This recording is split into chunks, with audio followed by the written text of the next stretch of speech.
This is All India Radio. The news read by Abhishek Kumar. The Delhi Police Special Cell has arrested Jaish-e-Mohammed terrorist Sajjad Khan, who was an associate of the mastermind of the Pulwama attack, Mudassar Ahmed Khan. He was arrested from the Red Fort area last night.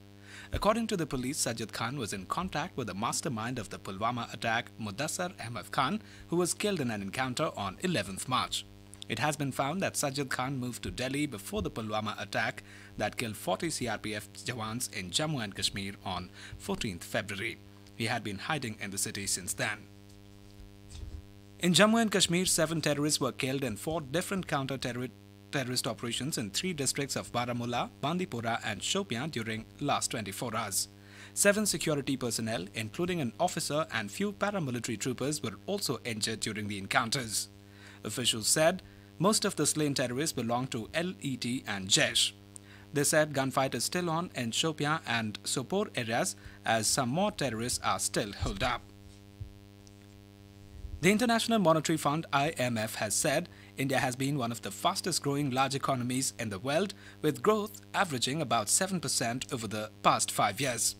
IMF asserted that the country has carried out several key reforms in the last 5 years and more reforms are needed to sustain the high growth. This was stated by IMF Communications Director Gary Rice while responding to a question at a news conference in Washington last night.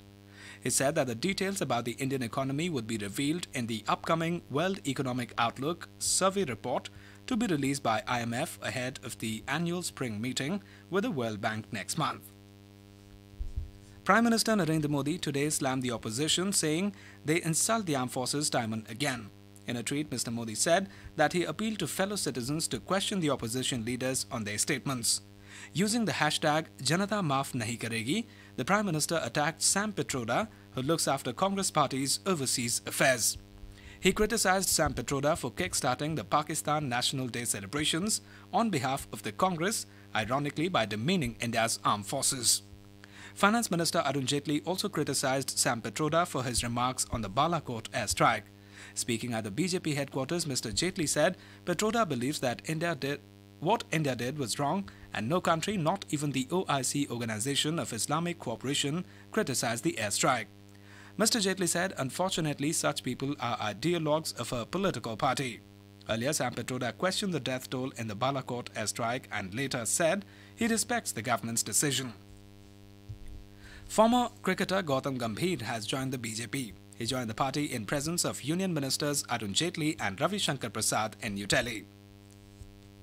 The government has decided that it will not send any official representative to the Pakistan National Day event at the Pakistan High Commission in New Delhi. Sources said the decision came after it was found that Pakistan has invited separatist leaders from Jammu and Kashmir for the event. Sources added that in view of Government of India's stance, its officials are expected to stay away from the event. British Prime Minister Theresa May has welcomed the EU decision to postpone Brexit beyond 29th March. The UK will be offered a delay until 22nd May if MPs approve the withdrawal deal negotiated with the EU next week. In a press conference along with European Commission President Jean-Claude Juncker, European Council President Donald Tusk said that British Prime Minister Theresa May has accepted the offer from EU. In China, the death toll in the explosion at a chemical industrial park in Yancheng, Jiangsu province has risen to 44 this morning as a number of people succumbed to their injuries. Officials said the explosion occurred yesterday following a fire in a fertilizer factory. The Ministry of Emergency Management said 88 people have been rescued from the site. Eyewitnesses said several workers were trapped after buildings were knocked down by the blast, which took place in a pesticide plant. Cash-strapped Pakistan will receive over $2 billion loan from China by Monday to provide a boost to its ailing economy. Pakistan's Finance Ministry has announced that all procedural formalities for the transfer of the $2.1 billion loan being provided by the Chinese government have been completed and the funds will be deposited in the State Bank of Pakistan's account by Monday. Pakistan has received $1 billion each from Saudi Arabia and the UAE as part of the bailout packages by the 2 Gulf nations to help shore up Islamabad's dwindling foreign currency reserves.